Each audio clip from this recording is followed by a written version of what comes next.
하나님 말씀은 마가복음 7장 24절에서 30절까지 말씀입니다. 마가복음 7장 24절에서 30절까지 제가 봉독해 드립니다. 예수께서 일어나사 거기를 떠나 두로 지방으로 가서 한 집에 들어가 아무도 모르게 하시려 하나 숨길 수 없더라.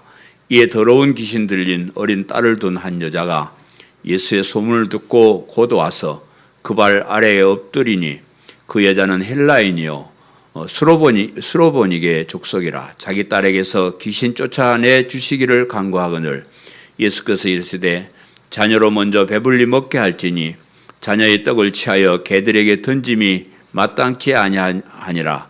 여자가 대답하여 이르되 주여 옳소이다마는 상 아래 개들도 아이들이 먹던 부스러기를 먹나이다. 예수께서 이르시되 이 말을 하였으니 돌아가라.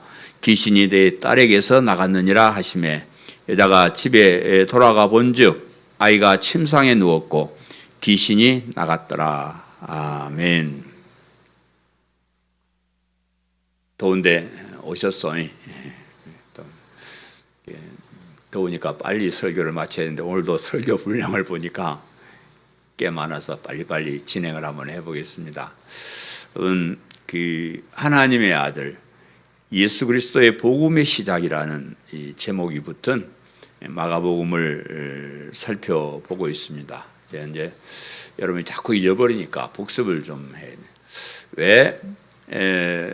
왜 마가복음을 시작하면서 책 제목을 이렇게 썼는가를 제가 이제 잠깐 설명을 해드리는데, 사도 바울이 이제 복음을 전하면서 로마에까지 가서 복음을 전했습니다.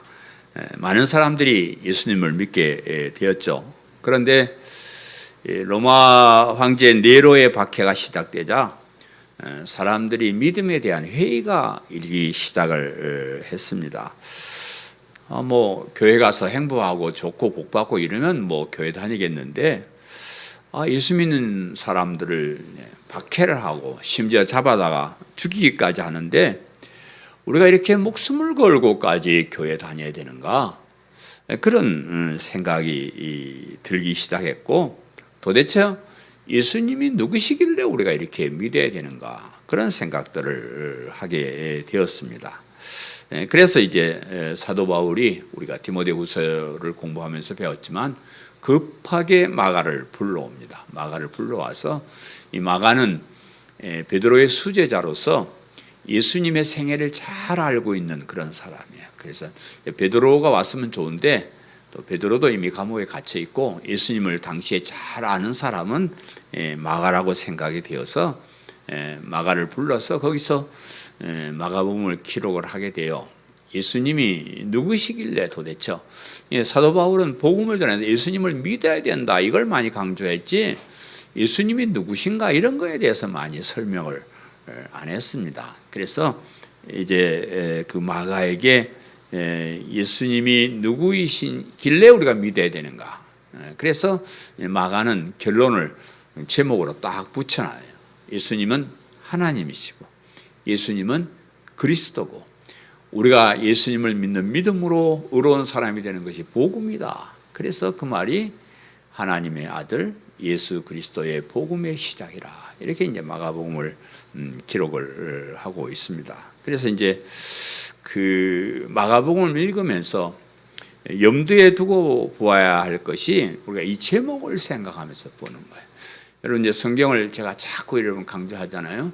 성경을 읽으면서 성경 전체의 핵심이 무엇인가, 성경 전체가 어떤 쪽으로 가고 있는가를 알고 성경을 읽어야 돼요. 그걸 모르면 그냥 사방 중구난방으로 자기 마음대로 성경을 해석하죠. 그렇게 해야 되고, 이제 마가복음을 우리가 읽으면 또 좀 더 좁혀서 그러면 그 가운데 마가복음은 어떤 역할을 하는가 하는 것을 우리가 알고 이렇게 보아야 되는데, 이게 마가복음은 예수님이 하나님이시다. 우리가 믿는 예수님은 인간을 믿는 것이 아니고 그분이 하나님이시다. 또 그분이 우리를 구원하러 오신 메시아 그리스도가 되신다. 그리고 그것을 믿는 믿음이 우리를 의롭게 하고 영원한 생명을 얻게 하고 천국 백성이 되게 하는 그것이 이제 복음이다 이렇게 그렇게 이제 염두를 두고 이제 우리가 이야기를 해요. 그래서 그 예수님을 통해서 어떤 기적이 이렇게 일어나잖아요. 뭐 이제 불치병이 고쳐지고 뭐 죽은 사람이 살려나고 그런 사람들은 자기도 그렇게 흉내를 내려고 그래요. 그거 안 되는 거예요. 그건 예수님은 하나님이시니까 그렇게 하는 거죠. 그거를 잘 모르면 그렇게 흉내 내려고 자꾸 뭐 가짜로 사람 나왔다 하고 사기치고 거짓말하는 사람들이 많은데 우리 예수님이 그런 일을 하셨다 그러면 뭐요? 예수님은 하나님이시나 이래. 따라하려고 그러면 뭐래요? 지도 하나님 되려고 하는 아주 나쁜 사람이에요. 기적이 일어날 때는 예수님이 하나님이시구나. 그런데 이제 예수님이 기적을 일으키는데 주로 뭐 악한 귀신이 들렸거나 무슨 불치의 병에 걸렸거나 뭐 곧 죽으려고 하는 이런 사람들을 고쳐주셔요. 그러면 예수님이 그러한 우리 인생을 거기에서 건져주러 오신 그리스도시구나 이렇게 얘기를 해요. 그래서 우리 이제 신약 성경을 보시면 예수님이 기적을 행하실 때 꼭 그런 것만 주로 행하셔요. 그죠? 그래서 예수님이 우리 인간이 어쩔 수 없이 병들고 죽어야 되고 그런 서글픈 인생인데 거기에서 우리를 구원하러 오신 그리스도가 되시는구나 이런 것을 우리가 알아야 된다는 거죠. 지금 우리가 사는 세상도 로마 시대만큼은 아니지만 바른 믿음을 가지고 살기가 참 어려운 시대예요. 뭐 종교 자유가 있죠. 종교 자유가 있어가지고 누구나 마음대로 신앙생활 할 수 있어요. 교회 마음대로 올 수 있고 신앙생활 잘 할 수 있습니다. 근데 종교 자유라는 것이 우리에게만 자유가 있는 게 모든 종교에 자유가 있어. 그래서 성경을 자기 마음대로 해석하는 이단들도 자유가 있어. 뭐 옛날에는 이거는 이단이니까 나라에서 그런 데는 가지 마라 이렇게 구별을 해주면 오히려 좋았는데 모든 것이 다 자유롭게 했는데 거기에 이단들 뭐 거짓 선생들 이런 사람들이 와서 자꾸 하니까 오히려 혼란스러워 가지고 신앙생활이 참 어려운 그런 시대를 살고 있습니다. 그래서 이제 교회가 자꾸 계속될수록 점점 교회가 변질이 돼요. 자꾸 변질이 돼가지고 바른 믿음을 찾아보기가 힘든 그런 세상이에요. 교회 안에 장사 속을 가진 거짓 선생들이 많이 침투해 있습니다. 사기꾼 같은 이단들이 많이 침투해 있어요. 제가 요즘 밖에 뭐 이런 이제 행사나 이런 데 가서 자꾸 느끼는 것이 그거요. 참 사기꾼도 많다. 참 종교 사기꾼 많다. 종교 장사꾼 많다. 이 교회가 어떻게 내가 어디 가서 모임에 가서 그랬어요. 왜 이러냐? 도대체 왜 교회가 이러냐? 내가 지금 힘만 좀 있으면 대한민국 교회를 그냥 엎어버리고 싶다. 그런 생각이 들 정도로 아주 교회가 변질돼서 아주 안 좋은 곳으로 가고 있습니다. 그래서 이단들도 성경을 가지고 다 얘기해요. 그래서 여러분 잘 구별할 수 없어요. 보통 사람도 구별할 수 없습니다. 그래서 이런 때 우리가 바른 믿음을 가지기 위해서 하나님의 말씀을 바르게 알도록 참 노력해야 돼요. 우리의 신앙생활하기 얼마나 이렇게 어렵습니까? 이 더운 날씨에 여기까지 오고 우리가 뭐 마음대로 뭘 합니까? 참 신앙인으로 살기가 참 이런 어려운 시대에 살고 있는데 이왕 신앙생활하면서 가짜에 속아서는 안 된다고 말이요. 잘못된 믿음, 거짓 믿음, 이단들, 사기꾼, 장사꾼들 그런 데 속아 넘어가서 우리의 인생을 허비해서는 안 된다. 그럼 성경을 잘 몰라도요 예수님만 바르게 알고 믿으면 되긴 해요. 되긴 하는데 그 진리를 잘 모르고 진짜 핵심을 잘 모르고 교회 다니면 흔들리기가 쉬워요. 우리가 가진 믿음이 얼마나 위대한지 믿는 사람이 어떻게 되는 걸 확실하게 알면 뭐 바람이 불고 별거 다 해도 우리가 흔들리지 않지만은 그걸 모르니까 그냥 교회 다니니까 뭐 좀 이상한 일 있으면 아이고 뭐 교회 때리치면 그만이지, 안 가면 그만이지, 이러는 거. 그래서 우리가 진리에 관한 만큼 확실하게 알아야 돼. 성경을 볼 때, 설교를 들을 때 성경 전체의 핵심에 따라서 설교를 하는가, 성경 전체에 가는 길을 따라서 내가 성경을 읽고 있는가, 우리가 살펴봐요. 여러분 설교 들을 때 그냥 듣지 마시고요, 자세하게 한번 살펴 들으세요. 양 목사가 우리 가지고 사기치는 거 아닌가 좀 살펴봐야죠.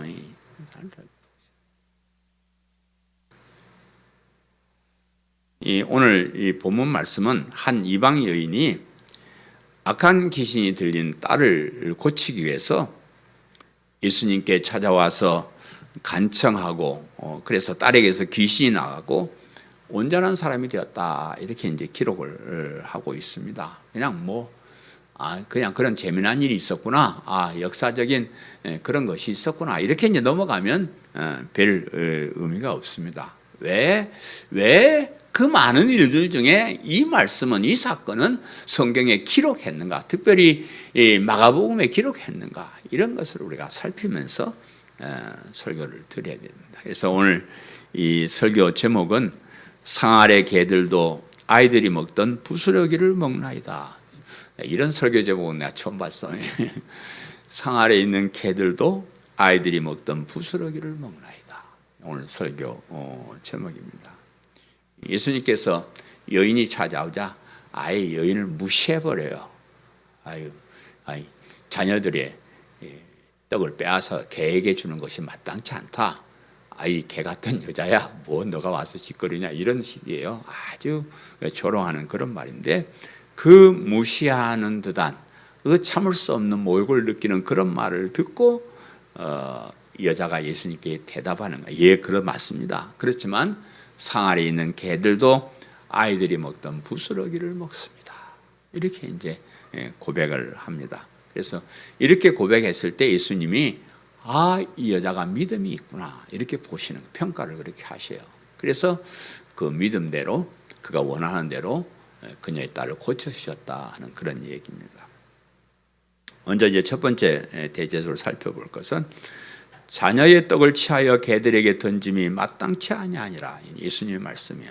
여인이 찾아왔을 때 자녀의 떡을 취하여 개들에게 던짐이 마땅치 아니라. 본문 24절 27절을 제가 한 번 더 읽어드리겠습니다. 예수께서 일어나사 거기를 떠나 두로 지방으로 가서 한 집에 들어가 아무도 모르게 하시려 하나 숨길 수 없더라. 이에 더러운 귀신 들린 어린 딸을 둔 한 여자가 예수의 소문을 듣고 와서 그 발 아래에 엎드리니, 그 여자는 헬라인이요 스로베니게 족속이라. 자기 딸에게서 귀신 쫓아내 주시기를 간구하거늘 예수께서 이르시되 자녀로 먼저 배불리 먹게 할지니 자녀의 떡을 취하여 개들에게 던짐이 마땅치 아니하니라. 그랬습니다. 이제 예수님께서 이제 그 이방인의 지역으로 가셔요. 여기 이제 예수님께서 거기를 떠나서 두로 지방으로 가셨다, 이렇게 했는데, 이제 그냥 뭐 괜히 이렇게 기록한 것이 아니고 잘 살펴보면 또 그런 말의 뜻들이 있습니다. 거기가 어디냐 그러면 최근에 예수님이 계셨던 갈릴리 지방, 유대인이 사는 지방을 말하는 것이고, 두로 지방은 이방인들이 사는 그런 지역입니다. 그래서 예수님께서 지금 유대인들이 지역에 있다가 이제 이방인들이 사는 곳으로 가셨다, 이런 말이에요. 유대인에서 이방인으로 이렇게 가신 겁니다. 우리가 지난 시간에 이제 율법을 가지고 유대와 기독교의 갈등 관계를 우리가 살펴보았는데, 우리 기독교는 분명히 그 유일신이신 하나님을 섬기는 유대교 구약 성경에서 이렇게 나왔습니다. 나왔다는 말은 좀 표현이 그래요. 그래서 그 원래 하나님께서 이스라엘 백성 유대인들을 통해서 하시고자 하는 일은 유대교로 그렇게 계속해서 율법을 지키고 뭐 그렇게 하는 것이 아니고, 예수님을 그들을 통해서 보내셔서 예수님을 믿는 믿음으로 의로운 사람이 되게 하는, 이것이 원래 목적이었어요. 그래서 우리는 전통적으로 이렇게 우리가 예수님을 믿는 것이고, 유대교는 잘 몰라서 지들이 객길로 나가는 겁니다. 유대교는 하나님께서 정해주신 율법을 지킴으로 의로운 사람이 되는 것이었습니다. 이런 얘기 여러분 자꾸 나오는데요. 우리는 무의식 중에 그 구약 성경을 배우면서 우리가 율법을 지켜야 된다. 율법 지켜야 된다. 율법 안 지키면 지옥 간다. 이런 생각들이 참 우리 속에 많이 들어 있어요. 많이 들어 있는데 그렇지 않아요. 그거는 유대교예요.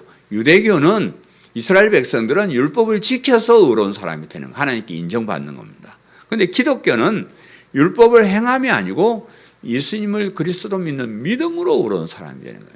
굉장한 차이입니다. 그래서 오늘날 교회가 자꾸 이 중간에서 헷갈려요. 어느 날은 율법을 지켜야 아마 복을 받고 천국 간다 해서고 어느 날은 또 믿음으로 이렇게 자꾸 헷갈려요. 이게 구분을 잘 몰라서 못해서 그렇습니다. 유대교는 유대인들만 하나님 백성이 될 수 있다. 물론 이방인 개종하면 되긴 하지만 하나님은 유대인들을 위한 하나님입니다. 그렇게 생각을 했고, 기독교는 유대인을 포함해서 이 세상에 사는 모든 사람들, 모든 이방인들까지도 다 구원을 받게 하고 하나님 백성이 되게 해준다. 그렇게 주장하는 겁니다.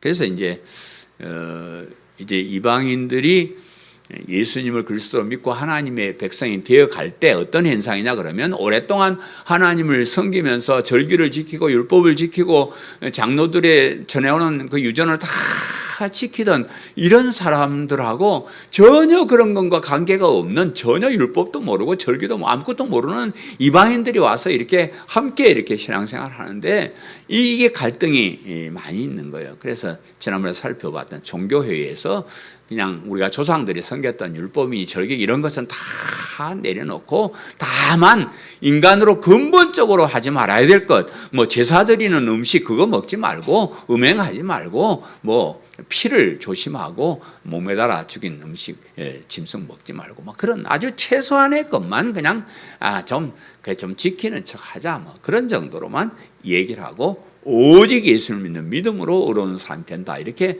예루살렘 종교회에서 결정을 박아서 베드로나 야고보를 통해서 이렇게 선언을 했습니다. 예수님께서 지금 이방인 지역으로 가시는 것은 예수님께서 이방인들도 구원하시기 위해서 오셨다는 것을 의미하는 거예요. 이게 유대인들만 이해했다면 이방에 갈 필요가 없잖아요. 그러나 예수님이 그 유대인 지역에서 이방인 지역으로 간 것은 이 기독교는 이방 사람들도 포용하고 있다. 그리고 이방인 지역으로 오셔서 이방 여인의 딸을 고쳐주신 것은 하나님의 은혜가 이방인에게도 임하게 되었음을 보여주는 겁니다. 지금 우리는 우리가 이제 당연히 우리가 교회 다닐 수 있고 또 우리 하나님의 자녀가 될 수 있고 당연히 그렇게 생각하잖아요. 그러나 예수님 당시에는 이게 아주 큰 문제였어요. 개나 짐승같이 여기던 사람들이 어이구 하나님의 백성이 된다니 이건 말도 안 되는 거예요. 도저히 유대인들로서는 이해할 수 없는 그런 거예요. 유대인들도 다 하나님의 백성이 되는 게 정말 하나님 말씀대로 율법을 지키면서 살아야 된다 이렇게 하는데 이방인들 그것도 와가지고 율법도 안 지키고 할례도 안 받고 지들 살던 대로 살면서 예수님만 믿습니다 그러면 하나님의 자녀가 된다. 이 말은 유대인들로서는 도저히 이해할 수 없는 그런 이야기였습니다. 그래서 이제 예수님이 이방인으로 가서 이방 여인을 고쳐주면서 복음이 이방인에게 전파되고 있다는 것을 보여주시는 오늘 본문이 우리에게 주는 교훈이에요. 예수님을 찾아와 예수님의 발 아래 엎드린 수로보니게 여인 그랬는데 25절에 이에 더러운 귀신 들린 어린 딸을 둔 한 여자가 예수의 소문을 듣고 곧 와서 그 발 아래 엎드리니 그랬고요. 26절에는 그 여자는 헬라인이요 수로보니게 족속이라 자기 딸에게서 귀신 쫓아내 주시기를 간구하거늘. 여기 이제 지명이나 이런 것들 괜히 기록한 건 아니에요. 자꾸 보면 의미가 있습니다. 예수님을 찾아온 여인은 어디 여자? 헬라인이라고 먼저 얘기하는데 헬라는 그리스를 말하는 거예요. 헬라인 그러면 그리스 사람 이렇게 말하는데 신약 성경의 유대인들이 그 헬라인 그러면 그냥 그리스 사람을 말하는 것이 아니고 유대인 외에 모든 이방인들을 그냥 헬라인이라 이렇게 말해버려요. 헬라 문화 속에 살았던 사람이니까. 그 당시에는 유대교적인 그런 문화와 헬레니즘, 헬라적인 그런 문화가 이렇게 있었기 때문에 헬라 사람이래 버리면 유대인이 아닌 모든 이방인 사람을 얘기하는 건데, 유대인이 아닌 한 이방 여인이 예수님을 찾아왔다, 그 말이에요. 스로보니게 족속이라 그랬는데, 스로보니게가 뭐 정확하게 어떻게 어디는 잘 모르지만 마태복음에서는 이 여인을 가나안 여자라 이렇게 말해요. 가나안 여자 이렇게 말하는데, 스로보니게가 가나안에 속한 도시였다 이렇게 이제 추석을 합니다. 그래서 이 여인은 이방인이었으며 어디 가나안 족속의 여자였다 이렇게 이제 이야기를 하는데, 이 말도 참 여러분 살펴보면 의미가 있어요. 여러분, 가나안이 어떤 땅입니까? 원래 이스라엘 사람들 땅이 아니에요. 원래 저기 하나님께서 아브라함을 불러가지고 야 내가 지시한 땅으로 가라 그래가지고 온 땅이 가나안 땅이잖아요. 그래서 하나님께서 그 가나안 땅을 이스라엘 민족에 주신 거예요. 원래 넘은 땅인데, 그런데 거기 그 가나안 땅이 그렇게 좋은 땅이 아니에요. 그냥 사막이 많고 비가 안 오면 농사를 못 짓고 그런 땅이에요. 그래서 어느 날 막 흉년이 막 들어가지고 비가 안 오고 이래서 애굽에는 이집트는 그냥 발만 하나 가지고 있으면 물이 너무 많아 비가 안 와도 농사가 잘 되고 하니까 흉년을 피해 가지고 그 야곱과 그 가족들이 애굽으로 피난을 가는 거예요. 그러면 가서 그 조금 회복됐으면 도로 돌아와야 되잖아요. 가나안 그 하나님 지정한 땅인데 안 오고 그냥 거기서 머물러 있다가 400년 동안 아예 그냥 거기서 종놈이 돼버려요. 노예가 돼버립니다. 아주 비참한 사람이 돼버리죠. 그래서 그 고통 속에 있는 이스라엘 백성들을 하나님께서 불쌍히 여기시고 모세를 보내서 출애굽을 시키잖아요. 출애굽을 시켜가지고 가나안 땅으로 다시 야 너희들 원래 내가 가나안 땅에 살아라 그랬잖아. 가나안 땅으로 가. 그래서 이제 그 광야를 지나서 가나안 땅으로 가는데 하나님이 명령하게 야 너희들 가나안 땅에 들어가면 거기에 가면 사람 남녀노소 가릴 것 없이 짐승까지도 싹 죽여버려. 그대로 놔두면 절대 안 된다. 그랬어요. 참 그런 장면을 보고 사람들이 야 하나님 참 정말 무서운 분이다. 어째 사람들을 이렇게 다 애들까지 다 죽여버리라 그러냐. 근데 뭐 그런 뜻이 있어요. 온갖 잡신을 섬기는 나라 가나안, 온갖 잡신들을 섬기는 사람들을 그대로 놔두면 또 거기 이스라엘 사람들이 젖어들어 버려서 하나님을 안 섬긴단 말이에요. 다 죽여버리라 그랬는데 또 이것들이 말을 안 듣고 좀 살려놔요. 살려놨는데 이 여자가 그때 살아남은 사람의 후손이다 이 말이에요. 이제 이해를 하시겠죠. 그러니까 완전히 뭐 이방인일 뿐만 아니고 아주 원수 관계, 적대 관계. 유대인들이 우리 조상을 다 죽여 쫓아내고 나라를 차지한 나쁜 놈들이야. 그래서 이 가나안 여인은 예수님을 쳐다볼 그런 생각도 없는 사람이요. 아예 그냥 원수 그런 관계인데, 그런데 그런 민족적인 감정보다는 더 시급한 것이 그에게 있었습니다. 귀신, 그것도 더러운 귀신, 아주 악한 귀신이 들려가지고 폐인이 되어가고 있는 자신의 딸을 그대로 두고 볼 수가 없는 거예요. 그 딸을 살리는 것이 가장 급선무고 귀신을 쫓아내는 게 가장 급선무인데 거기 나라의 원수고 조상이 원수 따질 게 없는 겁니다. 그래서 그동안은 사실 방법이 없어 내버려 방치한 거예요. 귀신 쫓아낼 수가 있어야죠. 귀신이 그렇게 강한데. 그런데 기쁜 소식이 오네. 예수라는 분이 귀신을 쫓아내고 다닌단 말이에요. 엄청난 귀신도 예수님은 다 쫓아내버린다는 거예요. 그런 소식을 들었는데, 그분이 마침 자기가 있는 그런 동네로 오신다는 겁니다. 그러니까 그 여인이 안 찾아가겠어요?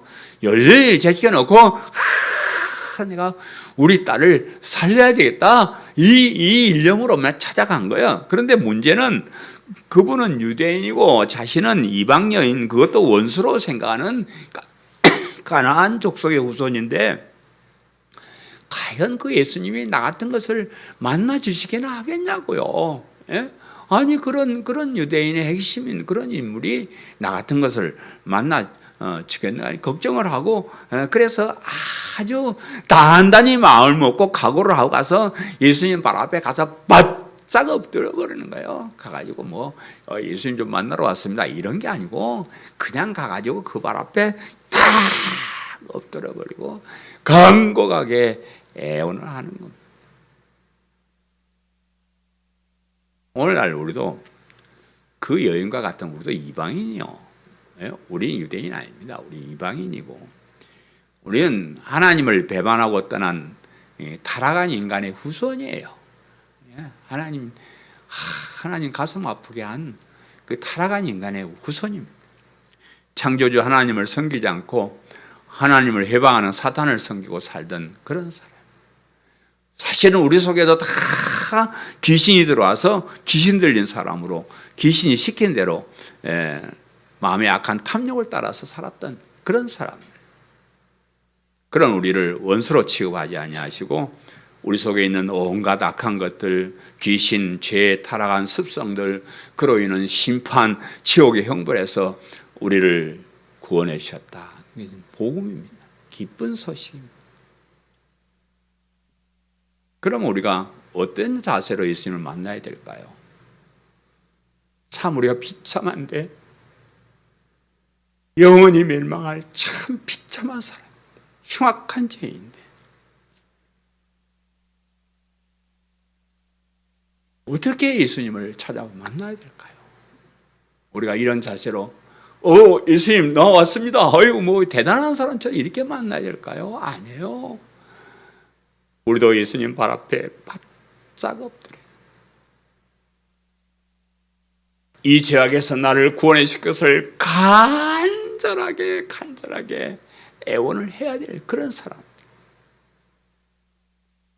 그런데 많은 사람들이 그런 자신의 처지를 알지 못하고 뻣뻣한 자세로 교회에 옵니다. 내가 전도한 지도 오래됐고 전도해도 말도 안 들어 전도 안 하는데 이 좋은 곳점에서 내가 사장하고 싶은 마음이 없는 사람. 진리를 알고 나면요, 그 하나님이 나를 불러주시다니요,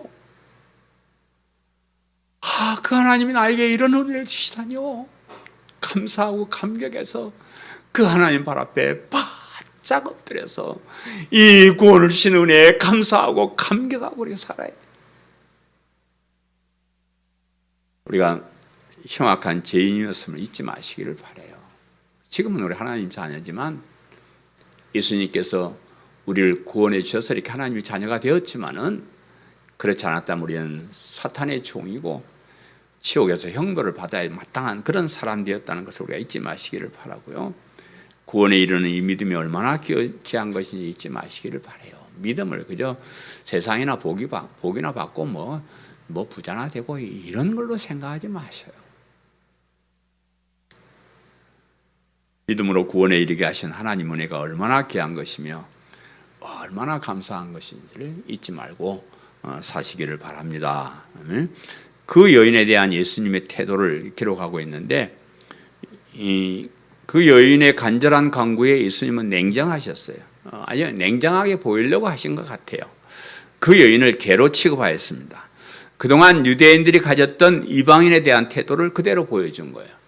그동안 유대인은 자기들은 하나님의 백성이고 이방인은 개나 돼지나 짐승같이 보았어요. 그냥 그 유대인의 태도를 그대로 이제 예수님도 보여주시는 것인데, 그러면서도 예수님께서는 이방 여인이 계속 간청할 수 있는 약간의 빌미를 남겨둬요.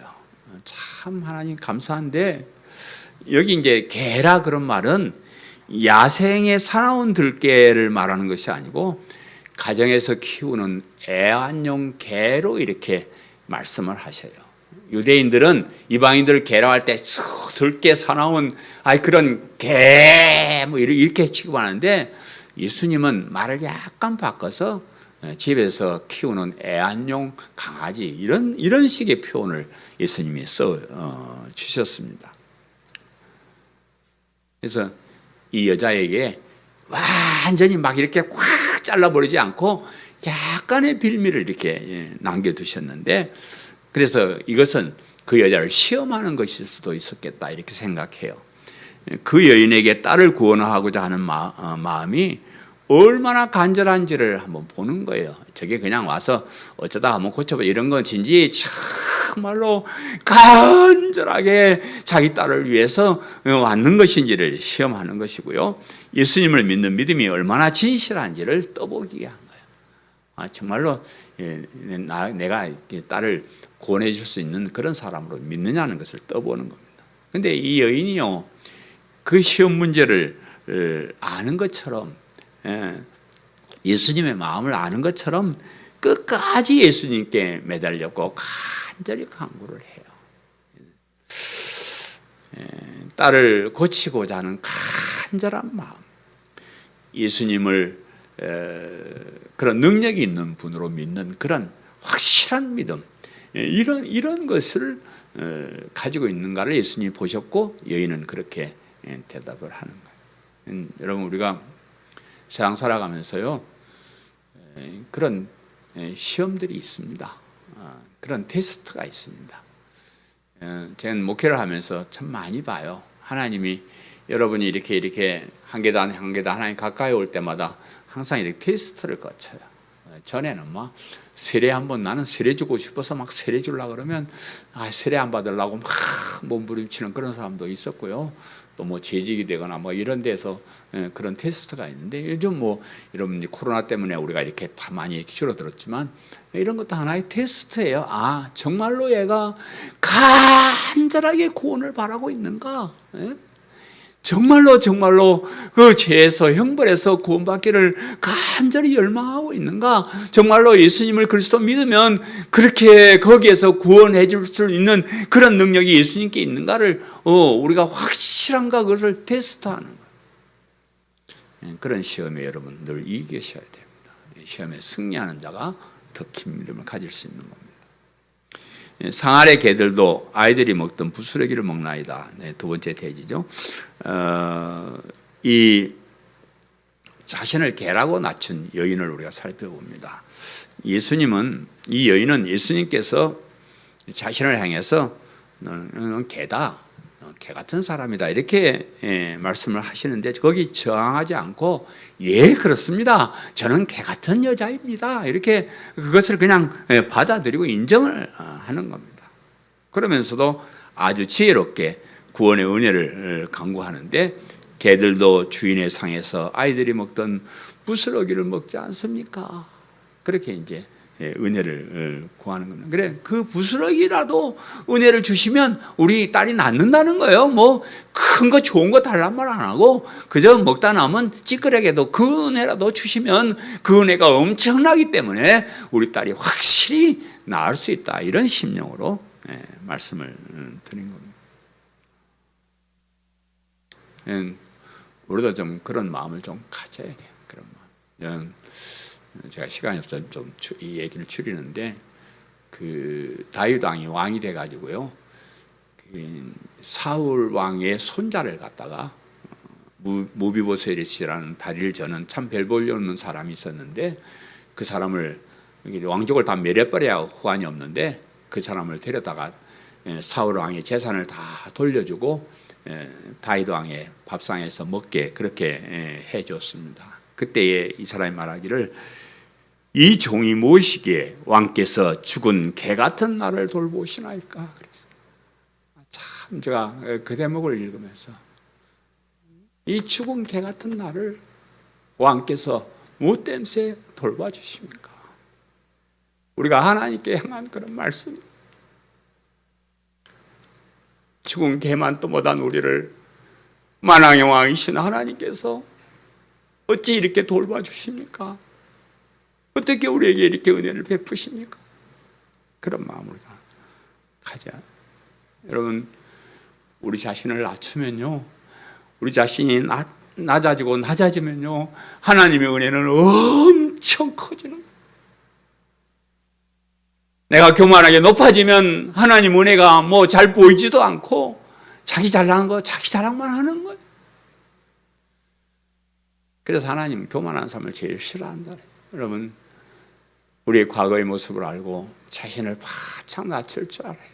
하나님 은혜가 얼마나 큰지, 믿음으로 받는 은혜가 얼마나 귀한 것인지 그렇게 알아야 되고요. 그 여인의 말을 믿음으로 보셨습니다. 예수님께서. 오늘 본문에 예수님께서는 그녀의 딸에게서 귀신을 쫓아내 주실 것을 이제 결정을 한 거예요. 그러면서 이 말을 하였으니 이래요. 내가 이렇게 말했으니까 내가 네 딸을 고쳐준다. 이렇게 이제 결론을 내리신 거예요. 그래서 마태복음 15장에는 좀 더 자세하게 그 여자의 말에 대해서 예수님의 해석이 이렇게 나와요. 개들도 제 주인의 상에서 떨어지는 부스러기를 먹나이다. 이렇게 이제 여인이 얘기를 하니까 예수님께서 마태복음 이렇게 말해요. 이에 예수께서 대답하여 이르시되 여자여 내 믿음이 크도다. 내 소원대로 되리라. 이렇게 이제 말씀을 하시는 거예요. 예수님께서 이 여인의 고백을 믿음으로 보신 거예요. 여인이 자신이 개 같은 죄임을 인정하였고 그럼에도 불구하고 그런 죄인인 자신에게도 은혜를 베풀어 주실 것을 믿는 그것을 믿음으로 보셨다. 그렇게 봅니다. 사실은 이제 마태복음에는 좀 자세히 설명하면서 이 여인이 예수님을 찾아와서 예수님을 부르는 호칭을 거기다가 소개를 했는데 예수님을 주 다윗의 후손이여 이렇게 말해요. 주 다윗의 후손이여 나를 불쌍히 여기소서 이렇게 말을 해요. 여기 다윗의 후손이란 말은 구약 성경에 메시아가 다윗의 후손을 통해서 오신다는 그런 언약들인데 그 말들은 다 이미 알고 있는 것들이야. 그래서 이 여인도 주 다윗의 후손이 다윗의 후손이니까 당신이 메시아이십니다. 이렇게 고백하는 거예요. 주님이란 말은 우리가 하나님을 부를 때 이스라엘 백성들이 여호와 이렇게 하지 않고 주님으로 이렇게 부르긴 해요. 우주 만물의 주이신 창조주 주인이신 이렇게 부르기도 하고 우리 예수님에게도 주님이라고 부르는데 우리 예수님을 주님이라고 부를 때는 물론 하나님이면서도 우리를 구원한 구원의 주인 되시는 구원의 주님 이렇게 이제 부른 겁니다. 그래서 이 여인이 예수님을 찾아와서 주 다윗의 후손이여라고 할 때 이미 예수님은 그 여인의 믿음을 보신 겁니다. 예수님이 하나님이시고 우리를 구원하러 오신 메시아가 되십니다. 이렇게 고백을 하는 겁니다. 그래서 오늘날도 마찬가지예요. 우리 고백도 마찬가지입니다. 그렇게 이제 고백하는 것이 구원에 이르는 것이고요. 믿음으로 구원받은 그녀의 딸 마지막으로 살펴보면 여자가 집에 돌아가 본즉 아이가 침상에 누웠고 귀신이 나갔더라. 예수님께서 하신 말씀을 듣고 집으로 돌아갔더니 그 딸이 침상에 누워 있긴 하지만 귀신은 나간 상태였다. 이렇게 이제 더러운 귀신에게서 구원받은 것을 기록하고 있습니다. 그래서 우리가 이 사건을 통해서 알 수 있는 것은 그녀의 믿음으로 딸이 구원을 받았다. 그녀의 믿음으로 딸이 구원을 받았다.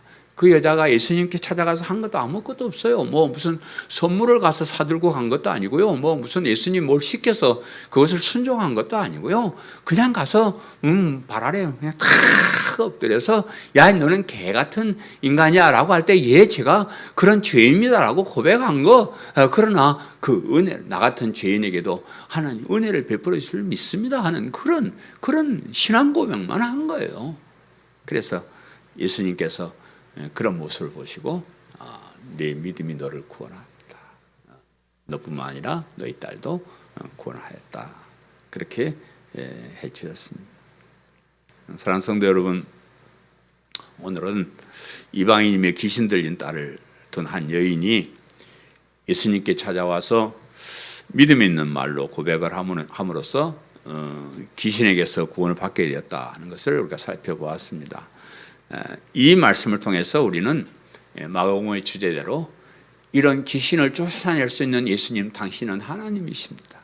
하나님 아무나 할 수 없는 하나님이십니다 하는 것이고 또 귀신에게서 귀신에게 구원받는 것이 참 중요한 거예요. 사실은 뭐 언제 시간 있으면 우리가 귀신에 대해서 살펴보면 좋지만, 귀신 때문에 우리가 이렇게 멸망하는 거예요. 귀신 때문에 죄를 짓고, 귀신 때문에 욕심을 내고, 귀신 때문에 멸망으로 달려가고 그러는 거예요. 그래서 귀신에게서 우리를 건져주시는 것은 그분이 바로 메시아 그리스도가 되십니다.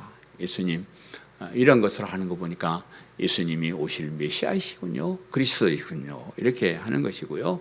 또 그 여인이 고백한 그 믿음의 고백, 그것을 예수님께서 믿음으로 보시고 내 믿음이 크도다라고 하시면서 그 딸을 건져준 것은 우리도 이 땅에서 예수님을 그리스도 믿는 믿음으로 구원받는다는 사실을 우리가 알 수 있게 되는 겁니다. 그래서 우리가 믿는 예수님 하나님이시고, 우리가 믿는 예수님이 그리스도가 되시고, 그 예수님을 하나님으로 그리스도 믿는 믿음이 우리를 이 죄에서, 죽음에서, 영원한 멸망에서 구원을 받게 한다는 이 사실을 다시 한번 가슴에 기억하는 귀한 시간 되시기를 간절히 바랍니다. 아멘. 말씀을 생각하면서 통성으로 기도합니다. 하나님,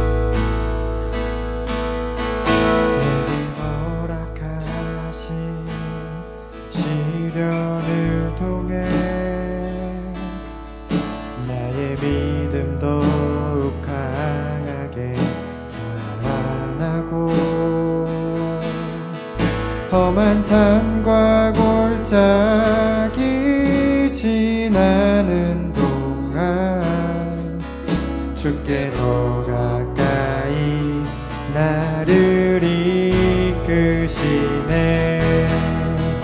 내가 겪는 시험이 어렵고 힘겨워도 내 주님보다 크지 않네.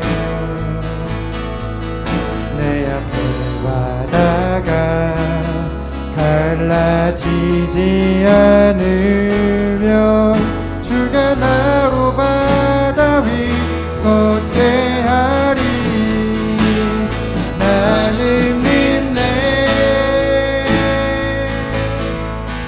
주의 능력으로 내 삶 새롭게 되리. 나는 믿네. 주의 능력으로 담대히 나가리다. 주와 함께 싸워 승리하리라. 날마다 믿음으로 나 살아가리. 나는 믿네. 나는 믿네. 주의 능력으로, 주의 능력으로 내 삶 새롭게 되리. 나는 믿네. 주의 능력으로 담대히 나가리라. 주와 함께 싸워